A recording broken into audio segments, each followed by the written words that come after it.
Welcome to only IAS. आज हम एक बहुत ही क्रूशियल इशू डिस्कस करने वाले हैं कि चाइना ने तिब्बत को कैसे इन्वेड किया और एनेक्स किया। ये कहानी लार्जली अनटोल्ड है।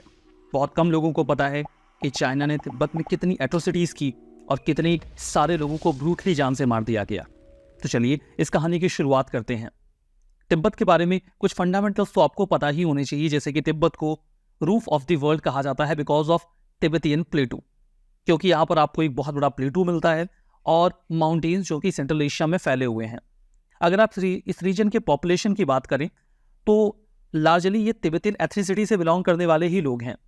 बाद में चाइना ने डेलिबरेटली वहाँ पे हान चाइनीज पॉपुलेशन को इंट्रोड्यूस कर दिया और वो एक बहुत बड़ी संख्या में माइग्रेट करके तिब्बत में चले गए। तो आज आपको वहाँ पे चाइनीज हान पॉपुलेशन में मिलेगी, हुई यानी कि चाइनीज मुस्लिम से मिलेंगे और कुछ माइनॉरिटी नेशनलिटीज़ के लोग भी वहाँ पर आज आपको मिलेंगे जो कि हिस्टोरिकली वहाँ पे नहीं थे। तिब्बत में रहने वाले ज़्यादातर लोग सेम ही एथनिक ओरिजिन से बिलोंग करते हैं। ट्रेडिशनली उन्होंने एक ही रिलीजन फॉलो किया, एक ही लैंग्वेज बोली और इसी तरीके से उन्होंने एक कॉमनैलिटी महसूस की। तिब्बत का अपना खुद का कल्चर था, खुद की लैंग्वेज थी, खुद का रिलीजन था और खुद की हिस्ट्री थी। चाइनीज कम्युनिस्ट पार्टी हमेशा से तिब्बत को कब्जे में लेना चाहती थी और इस कब्जे की शुरुआत हुई अक्टूबर 7, 1950 को, जब पीपल्स लिबरेशन आर्मी ने तिब्बत में कदम रखे। लेकिन उसके बाद क्या हुआ, ये जानने से पहले आपको तिब्बत की लोकेशन देखनी चाहिए। ये है इंडिया और इंडिया के रिस्पेक्ट में आप तिब्बत की लोकेशन देखिए। ये आपको ग्रीन कलर में पूरा चाइना दिख रहा है और ये जो पूरा हिस्सा आपको यहाँ पर दिख रहा है ये तिब्बत है। पड़ोसी देशों में यहाँ अफगानिस्तान है, यहाँ पाकिस्तान है, ये नेपाल है, भूटान है, बांग्लादेश है और यहाँ पर म्यांमार है। तिब्बत की लोकेशन को आप थोड़ा सा और क्लोजली देखेंगे तो आपको एक बहुत ही स्ट्राइकिंग फैक्ट देखने को मिलेगा। ये है तिब्बत। अगर आप तिब्बत को ध्यान से देखें तो चाइना कभी हमारा बहुत स्ट्राइकिंग नेबर हुआ ही नहीं करता था, क्योंकि हमारी ज्यादातर बाउंड्री तिब्बत से लगती थी। जम्मू एंड कश्मीर का थोड़ा सा हिस्सा हम चाइना के साथ जरूर शेयर करते थे। अगर तिब्बत के ऊपर कब्जा ना किया गया होता तो चाइना हमारा बहुत स्ट्रांग पड़ोसी बन भी नहीं पाता। ये पूरा हिस्सा अगर आप देख रहे हो, जहां पे जम्मू एंड कश्मीर, हिमाचल प्रदेश, उत्तराखंड, फर्दर नेपाल से कनेक्ट होते हुए ये सिक्किम और हमारा पूरा नॉर्थ ईस्ट रीजन, इसका पड़ोसी तो तिब्बत हुआ करता था, जो कि हिस्टोरिकली एक इंडिपेंडेंट कंट्री रही, एक ऑटोनॉमस कंट्री रही। लेकिन तिब्बत के ऊपर कब्जा करने के बाद इस पूरे रीजन की ज्योग्राफी, पॉलिटिक्स और डिप्लोमेसी सब बदल गई। आखिर ये हुआ कैसे? अगर आप तिब्बत के इतिहास को देखें तो आपको कुछ बातें बिल्कुल साफ पता चलेंगी। 1950 के बाद चाइना ने तिब्बत के ऊपर कब्जा कर लिया, लेकिन 1950 के पहले क्या था? 1950 के पहले हिस्टोरिकली अगर आप तिब्बत के इतिहास को देखेंगे तो तिब्बत हमेशा से एक इंडिपेंडेंट कंट्री रहा है, जो कभी भी चाइनीज कंट्रोल में नहीं रहा। हाँ, बीच बीच में चाइनीज रूलर्स तिब्बत के ऊपर कंट्रोल करने की, अटैक करने की कोशिश जरूर करते थे। तिब्बत का हमेशा से अपना एक यूनिक कल्चर, लैंग्वेज और रिलीजन रहा। 1720 के बाद जब एक क्विंग डायनेस्टी चाइना में आती है तो उन्होंने तिब्बत के ऊपर कब्जा कर लिया। तिब्बत के ऊपर कब्जा कर लेने के बावजूद तिब्बत लार्जली फ्री रहा और क्विंग डायनेस्टी ने भी कभी भी डायरेक्टली इंटरवीन नहीं किया तिब्बत के अफेयर्स में। और जब क्विंग रूल खत्म हुआ 1911 में, उसके बाद तो Tibet de facto independent state बन गया और 1920 के पहले भी मोर एंड लेस तिब्बत एक आजाद देश ही हुआ करता था। तो तिब्बत को चाइना ने कैसे एनेक्स किया? ये कहानी बदल जाती है 7 अक्टूबर 1950 के बाद, जब तिब्बत को चाइना ने इन्वेड किया। दावा नोरबू, जो कि एक तिब्बतियन प्रोफेसर हैं, वो उस समय बहुत ही छोटी उम्र में थे। वो कहते हैं कि तिब्बत के लोग चाइना के इस हमले से लार्जली अनअवेयर थे। वो खुद बताते हैं 1978 में जब उन्होंने वर्ल्ड व्यू मैगजीन में एक बात लिखी, उन्होंने कहा कि चाइनीज इन्वेजन जो 1950 में हुआ, उन तक खुद ये खबर 1952 में पहुंची। यानी कि 2-3 सालों तक तो तिब्बत के एक बहुत बड़े इलाके को इस बात की खबर भी नहीं थी कि उनके ऊपर चाइना ने कब्जा कर लिया है। 1950 में तिब्बत कुछ ऐसा ही था, the roof of the world, एक रिमोट एरिया जो ना तो मॉडर्निटी के फायदे उठाता था और ना ही उसे मॉडर्निटी के कोई नुकसान थे। वो अपने आप में बहुत ही आइसोलेटेड और एक नेचुरल लाइफ जी रहा था, जिसे दुनिया से कोई सरोकार नहीं था। इसीलिए वहां पर न्यूज बहुत धीमे फैलती है और कंसर्न्स तो और भी धीमे। बजाय इसके, जबकि ये बहुत अलार्मिंग न्यूज थी, साक्या क्लैन के लोगों ने अपने हाथों में हथियार नहीं उठाए। साक्य, जो कि तिब्बतियन बुद्धिज्म के 4 स्कूल्स में से एक है और इनकी बहुत बड़ी पॉपुलेशन तिब्बत में रहती है। शायद इन्हें सबसे पहले रेजिस्ट करना चाहिए था और अपने हाथों में हथियार उठाने चाहिए थे, जैसा कि नोरबो कहते हैं।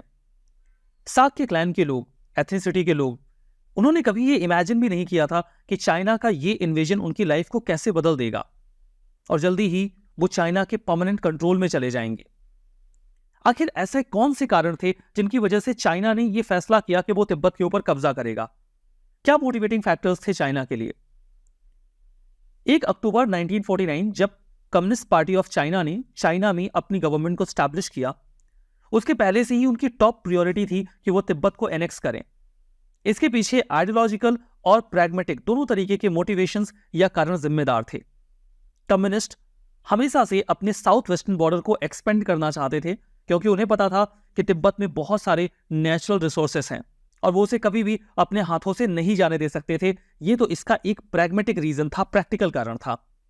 Ideologically communist party of China के लिए ये जो फ्यूडल थियोक्रेसी थी वो एक चैलेंज था, क्योंकि तिब्बत के लोग हमेशा से लिबरेशन की मांग करते थे और वो चाइना के साथ कभी भी बहुत अच्छे रिलेशंस बिल्ड नहीं कर पाते। उनके लिए ये एक चैलेंज था, ये एक मौका था ताकि वो दुनिया को ये दिखा सकें कि वो कितने ताकतवर हैं। और उनका ये एक हिस्टोरिकल प्रोजेक्ट था कि तिब्बत के ऊपर कब्जा किया जाए और उन्होंने तिब्बत के ऊपर हमला करके दुनिया को अपनी ताकत दिखाने का फैसला किया। 1949 में चाइना में कम्युनिस्ट पार्टी के सरकार में आ जाने के बाद से ही उन्होंने तिब्बत के साथ निगोशिएशन स्टार्ट किए।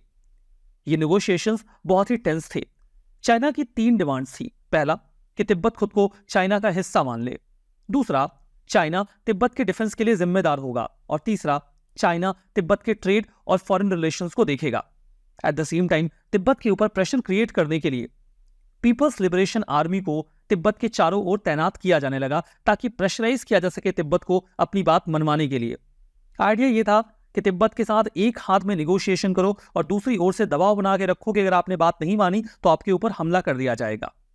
तिब्बत के पास एक छोटी सी एल इक्विप्ड आर्मी थी जो कभी भी पीपल्स लिबरेशन आर्मी का सामना नहीं कर सकती थी। उसके बॉर्डर्स पोरस थे जहां पर आसानी से घुसा जा सकता था और पॉपुलेशन कंपैरेटिवली छोटी थी। अगर हमला होता तो तिब्बत का कोई भी चांस नहीं था कि वो जीत पाता चाइना से, जब तक कि उसे कोई फॉरेन सपोर्ट ना मिले, और उसे कोई फॉरेन सपोर्ट मिला भी नहीं। अनफॉर्चुनेटली हमने भी इस ओर ध्यान नहीं दिया और चाइना के तिब्बत के ऊपर किए गए इस हमले को इंडिया ने भी चुपचाप देखा और एक्सेप्ट कर लिया। कम्युनिस्ट इन्वेजन कैसे होता है? पीएलए यानी कि पीपल्स लिबरेशन आर्मी सबसे पहले जिंगशा या यांगत्से रिवर को क्रॉस करती है। मैप में लोकेशन देखिए, ये है चाइना, यहां पे ये तिब्बत की पूरी लोकेशन है और यहां पे जिंगशा रिवर है। तो जो पीपल्स लिबरेशन आर्मी है वो सदर्न पार्ट से जिंगशा रिवर को क्रॉस करती है। इन्होंने ये घेरेबंदी तो पहले से ही कर रखी थी और साउथ की ओर से वो इस लोकेशन को क्रॉस करके तिब्बत में एंटर करते हैं। 7 अक्टूबर 1950 को खाम के ऊपर चाइना का कब्जा हो गया। अक्टूबर 19 तक चाइना ने जो शामडो का टाउन है उसे अपने कब्जे में ले लिया, जहां पे तिब्बतियन गैरिसन्स अब चाइना के कब्जे में थे। मैप में अगर आप लोकेशन देखना चाहें तो ये पूरा तिब्बत है और तिब्बत का ईस्टर्न रीजन है शामडो। तिब्बत लार्जली 7 प्रोविंसेस में डिवाइडेड था और इसका ईस्टर्न मोस्ट प्रोविंस था चामडो और सबसे पहले पीपल्स लिबरेशन आर्मी ने इसी हिस्से को अपने कब्जे में लिया। इस हिस्से को कब्जे में लेने के बाद आर्मी आगे बढ़ती है। यहां माना जाता है कि 3000 तिब्बतियंस को प्रिजनर बनाया गया और कम से कम 180 लोगों को मौत के घाट उतार दिया गया। हालांकि कुछ रिसोर्सेस ये बताते हैं कि इस समय मारे जाने वाले लोगों की संख्या 3000 से कम ना थी। चाइना ने हॉस्टिलिटीज को जल्दी ही कम कर दिया और उसके बाद उसने कंट्रोल को स्टैब्लिश करना शुरू किया।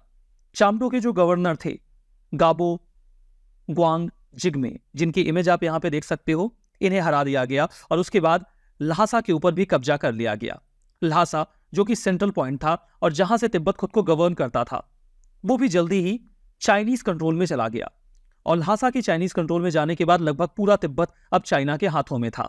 तिब्बत के ऊपर मिलिटरी कब्जा कर लेने के बाद दलाई लामा के सामने यह प्रस्ताव रखा गया कि वो तिब्बत के ऊपर चाइनीज कब्जे को स्वीकार कर लें।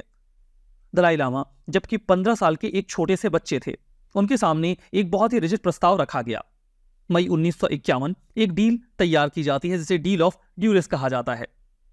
इसके तहत एक 17 पॉइंट एग्रीमेंट तैयार किया जाता है। इस एग्रीमेंट के तहत अब तिब्बत चाइना का हिस्सा बन चुका था।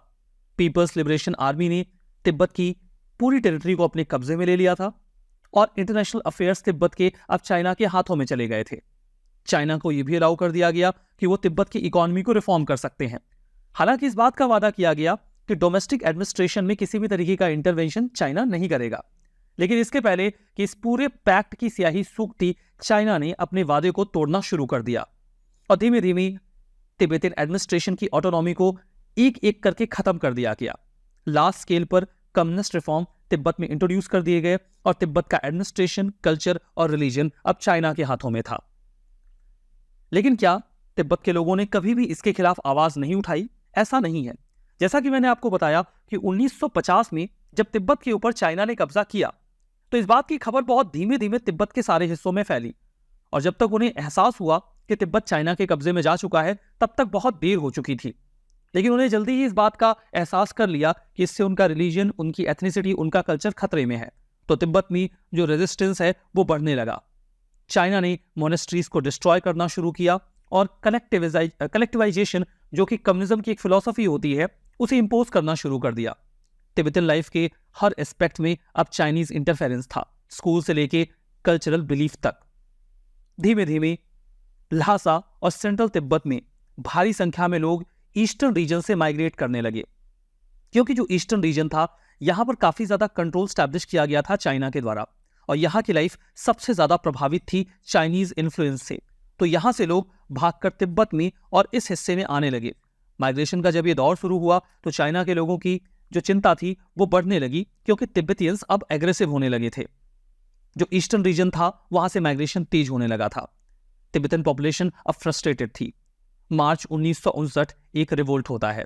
इस रिवोल्ट की शुरुआत ल्हासा से होती है। ल्हासा जो बिल्कुल सेंट्रल पॉइंट है तिब्बत का और जहां से हिस्टोरिकली तिब्बत को रेगुलेट किया गया है, एडमिनिस्टर किया गया है।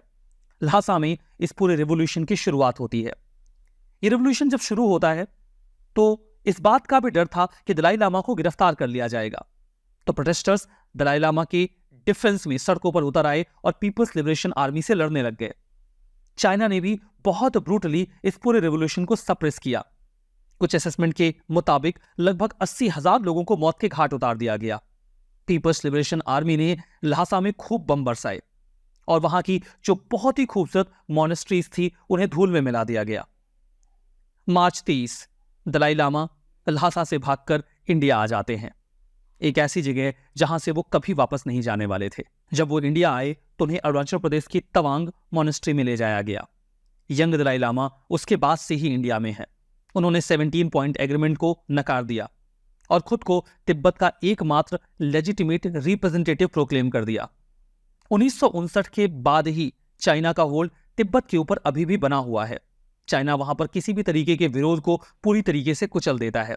वहां पर रिलीजियस पोजीशंस में चाइना अपने लोगों को बिठाता है और हान चाइनीज इमिग्रेंट्स को तिब्बत में भेजा गया ताकि वहां की डेमोग्राफी और वहां के कल्चर को पूरी तरीके से रीशेप कर दिया जाए, जो कि एक चाइनीज स्ट्रेटजी है किसी भी हिस्से के ऊपर अपना कब्जा जमाने की। दलाई लामा का इंडिया में आना और इंडिया का दलाई लामा को रिफ्यूज देना 1962 के इंडो चाइनीज वॉर का एक महत्वपूर्ण कारण भी रहा। क्या इंडिया ने एक हिस्टोरिकल मिस्टेक की थी? क्या 1950 में जब चाइना ने अटैक किया तिब्बत के ऊपर तो इंडिया को इसका विरोध नहीं करना चाहिए था? अगर इंडिया ने ऐसा किया होता तो आज की पॉलिटिक्स और डिप्लोमेसी कितनी अलग हो सकती है? आपको क्या लगता है? क्या इंडिया को 1950 में जब तिब्बत के ऊपर हमला किया गया तो चाइना का विरोध करना चाहिए था? क्या वो मौका था कि हम चाइना के साथ अपने बॉर्डर डिस्प्यूट्स को रिजॉल्व कर सकते थे इस शर्त पे कि हम तिब्बत के ऊपर चाइना का ऑक्यूपेशन एक्सेप्ट कर लेंगे, या फिर हम पूरी तरीके से चाइना को नकार देते और हमारा पड़ोसी तिब्बत बना रहता? आपकी क्या राय है कमेंट बॉक्स में जरूर बताइएगा और ये भी बताइएगा कि तिब्बत की कहानी आपको कैसी लगी, ये पॉलिटिकल हिस्ट्री आपको कितनी फायदेमंद लगी।